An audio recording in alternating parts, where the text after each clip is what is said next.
Hola a todos y todas, esto es Héroe Fitness y hoy vamos a hablar de la hipertrofia miofibrilar versus hipertrofia sarcoplasmática, sarcoplásmica. Esto del sarcoplasma, de la hipertrofia sarcoplasmática, me suena como a rifle de película de ciencia ficción, o sea, es como un rifle de sarcoplasma o algo así. En fin, bueno, a ver, ¿qué son estos dos tipos de hipertrofia? La hipertrofia miofibrilar es el crecimiento y multiplicación de las miofibrillas de la fibra muscular. Las miofibrillas son las proteínas contráctiles que hay en el músculo y que básicamente lo que hacen es moverlo, se contraen y lo mueven. Y la hipertrofia sarcoplásmica se logra en teoría por expansión del sarcoplasma, que es el líquido intracelular, lo que se llama el citoplasma de las células musculares, ¿no? El citoplasma en general es el líquido que hay dentro de la célula. Entonces, ¿ocurre la hipertrofia sarcoplasmática y contribuye al aumento de volumen? Bueno, hay ciertas consideraciones que hay que decir o hay que tener en cuenta antes de empezar a hablar de este tema. Y es que parece que la hipertrofia sarcoplasmática realmente sí ocurre y se produce en el músculo y que los simples aumentos del... ¿Cómo? Bueno, pues me acaba de ocurrir algo totalmente inaudito. Como habéis podido escuchar, una señora me ha gritado desde 80 metros, ladera abajo, que si podía bajar el tono de la voz. No sé, en fin, debía estar haciendo sudokus o algo así, estaba concentrada la señora y mi voz pues le estaba molestando para concentrarse, ¿no? Bueno, como iba diciendo, la hipertrofia miofibrilar realmente sí ocurre. Básicamente se produce junto a la hipertrofia común, junto a la hipertrofia miofibrilar, al aumento de lo que son las fibras contráctiles, y básicamente hay otras formas de aumento del volumen muscular debido al aumento del citoplasma, por ejemplo el aumento del glucógeno, el uso de creatina, pero no parecen ser el factor principal para este tipo de hipertrofia, es decir, no lo explican totalmente, ¿no? Y además pues son transitorios y es decir, no son permanentes como lo sería la hipertrofia sarcoplasmática, es decir, no sirven para explicarla totalmente, ¿no? Luego parece una consecuencia natural del crecimiento muscular, es decir, parece que cuando se produce hipertrofia en el músculo, la hipertrofia miofibrilar y la sarcoplasmática se producen juntas, no se pueden separar. Puede deberse sobre todo pues a genética, respuestas individuales y cosas así. Después, cuando se compara las diferencias de fuerza entre culturistas y powers, digamos que no es una manera de... Al revés, comparar la fuerza de powerlifters o levantadores de potencia y culturistas no es la mejor forma de evaluar si la hipertrofia sarcoplasmática es poco funcional, menos funcional y demás. Habría que usar otros métodos que sean más válidos, ¿no? Y no se sabe si los esteroides aumentan la hipertrofia sarcoplasmática, ¿no? Y bueno, ¿qué pasa cuando se dice habitualmente que la hipertrofia sarcoplasmática es la hipertrofia poco funcional, menos funcional de los culturistas, de gente que es muy fuerte, que parece muy fuerte y tiene mucho volumen, pero en realidad tiene poca fuerza y demás, ¿no? Y siempre se utiliza la comparación de los powerlifters contra culturistas. ¿Por qué un powerlifter de 83 kilos levanta más que un culturista de 120 kilos en sentadilla, por ejemplo? Pues bueno, aquí entra el factor habilidad. Ya sabemos que la fuerza es una habilidad, ya hice un vídeo sobre eso, que dejaré aquí justo en mi cara y abajo en la descripción. La fuerza es una habilidad, es decir, si tú coges a un deportista que se entrena para levantar más en sentadilla y lo comparas con un culturista que es un deportista más generalista, pues evidentemente el powerlifter especializado pues probablemente levante más, ¿no? Aunque no siempre es el caso, pero bueno, ahí está la cosa, ¿no? ¿Y qué pasa cuando un culturista se dedica a la fuerza? Pues tenemos ejemplos como Stan Efferding, que es una bestia parda total, o Johnny Jackson, por ejemplo, o incluso Ronnie Coleman, que son culturistas que también se han dedicado a la fuerza y han tenido unos niveles de fuerza increíbles. Entonces, pues realmente no tiene sentido el decir que un culturista es menos fuerte, simplemente no tienen menos especificidad, pero no son menos fuertes, ¿no? O sea, es decir, no tienen una hipertrofia poco funcional o sarcoplasmática, sino que simplemente carecen de la coordinación neuromuscular para tirar una repetición máxima. Así que bueno, voy a resumir en 7 puntos el tema de la hipertrofia sarcoplasmática y miofibrilar. El primer punto es que la hipertrofia sarcoplasmática nunca se ha medido de forma directa y clara.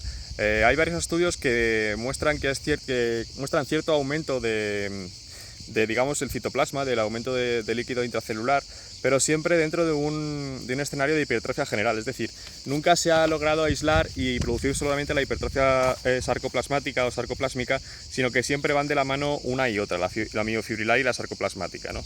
El segundo punto es que aunque algunos solutos no proteicos, es decir, algún fluido intracelular como el glucógeno podrían contribuir a esta hipertrofia sarcoplasmática, porque es un aumento del líquido intracelular, de la hidratación, sus efectos son pequeños y son pasajeros, son transitorios, es decir, no son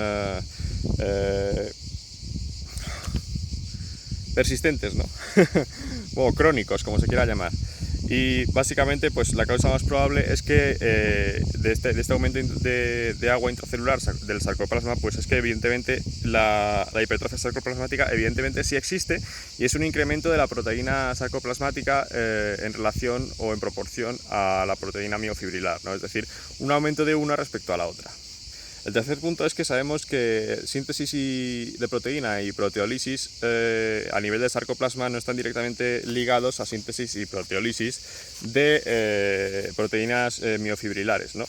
Y también que en mamíferos la proporción de hipertrofia miofibrilar versus hipertrofia sarcoplasmática suele ser de 3:1, aunque no sé, en conejos de edad adulta mediana y tal, algo así, se ha detectado hasta una proporción 1:1 sin efectos adversos y demás, pero bueno, ¿hasta qué punto puede ser esto equiparable o comparable a humanos? Pues es sujeto de debate, ¿no? El cuarto punto es que la fuerza máxima de las fibras musculares está más relacionada con el diámetro de la fibra que con el área de la sección transversal, ¿no? En general, cuanto mayor es el área de la sección transversal, menor es la fuerza relativa para esa fibra, ¿no? Mayor es la fuerza absoluta, pero menor la relativa. Y esto, una buena explicación para esto es la disminución de densidad miofibrilar, lo cual supondría la demostración de la hipertrofia sarcoplasmática, porque es decir, más fluido dentro de la célula, igual mayor volumen y misma densidad de fibras, o sea, misma cantidad de fibras en un mayor volumen igual a menor densidad, ¿no? Esto es física básica. El siguiente punto es que, aunque no está claro, parece que los entrenos de fuerza mantienen mejor esa relación de fuerza entre el área de la sección transversal y cuando aumenta y la proporción, ¿no? Es que según crecen las fibras, pues eso, disminuye esa proporción de fuerza, disminuye la relación, o es menos favorable la relación o la proporción entre el tamaño del área transversal y lo que es la fuerza, ¿no? Y parece que el entrenamiento de fuerza precisamente pues mejora o mantiene esa relación más estable con el tiempo, ¿no? Pero quizá el entreno culturista pues no consiga lo mismo, ¿no? En esto faltan muchos estudios, como digo, es un tema que no se ha estudiado demasiado, así que tampoco se pueden sacar muchas conclusiones. Y de hecho hay estudios contradictorios en el que se compara a culturistas y powerlifters con, no sé, la máxima potencia o fuerza de extensión de rodilla, creo que era, y bueno, al final los culturistas tenían más. Es lógico, porque los culturistas también trabajan más ese ejercicio mediante la extensión de cuádriceps y tal, así que bueno, al final ahí entra siempre un poco la especificidad de entrenamiento, ¿no? El sexto punto es que la diferencia entre el músculo de powerlifters y culturistas, el por qué los culturistas tienen mayor cantidad de líquido o hipertrofia sarcoplasmática, simplemente es que aumenta la probabilidad de que haya mayor hipertrofia sarcoplasmática cuanto mayor es el tamaño de las fibras, ¿no?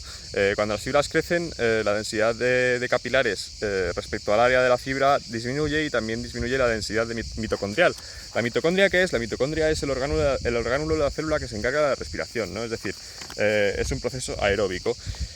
¿Y qué ocurre cuando disminuye la densidad de capilares y disminuye la densidad de mitocondrias? Pues básicamente que se favorece un entorno anabólico, o sea, anaeróbico, y entonces pues hay más dependencia del metabolismo anaeróbico, y eso hace que aumente las proteínas sarcoplásmicas y el glucógeno muscular, ¿no? Así que básicamente, en base a la evidencia científica actual, pues hay demasiados factores a tener en cuenta, y no podemos afirmar rotundamente que diferentes estilos de entrenamiento aumenten la probabilidad de que ocurra la hipertrofia sarcoplasmática, y faltan estudios a nivel celular, es decir, biopsias. ¿Por qué? Pues porque es a nivel celular donde nos interesa ver si ocurren estos cambios, ¿no? Entonces el debate siempre es el entrenamiento culturista aumenta la hipertrofia sarcoplasmática, el entrenamiento de power aumenta la hipertrofia miofibrilar. Pues bueno, en principio no tenemos un estudio científico fiable que afirme con rotundidad esto, ¿no? Y de hecho el único estudio que tenemos que compara culturistas contra deportistas de potencia, tipo levantadores de potencia, parece indicar que los culturistas tienen hipertrofia sarcoplasmática, pero pueden ser diferencias innatas, simplemente genéticas, debido a las hormonas, a los esteroides, que potencialmente pueden aumentar el citoplasma, o mediante, por ejemplo, el aumento del glucógeno muscular, que sabemos que los esteroides producen una mayor cantidad de acumulación de glucógeno muscular. Y también puede deberse a tener fibras mucho más grandes, es decir, un culturista tiene una fibra muscular mucho más grande, un músculo mucho más grande, y por tanto pues es normal que esto vaya acompañado de mayor cantidad de sarcoplasma, ¿no? Es así, ya sabemos que, como he dicho al principio, pues habitualmente la hipertrofia miofibrilar suele ir acompañada de hipertrofia sarcoplasmática y al revés, ¿no? Así que, pues bueno, básicamente, ¿ocurre la hipertrofia sarcoplasmática? ¿Existe la hipertrofia sarcoplasmática? Sí. ¿Podemos separarla y potenciar más una o la otra? Probablemente no. ¿Y existe la hipertrofia sarcoplasmática en el sentido de hipertrofia no funcional? Pues evidentemente, como he dicho antes, no, porque parece ser que no podemos separar la una y la otra. Parece que hay factores genéticos en general que determinan en qué cantidad se produce una y la otra, y cuando ocurre una, pues ocurre la otra, ¿no? Así que, bueno, pues básicamente esto es todo. Si queréis saber más y ver más en profundidad de este tema, voy a dejar abajo el artículo de Greg Nuckols respecto al tema. Es bastante largo, más en detalle, entra en detalle en todo lo que he comentado, así que os lo recomiendo, os lo dejo en la descripción. Y esto es todo, y nos vemos en el próximo vídeo. Saludos.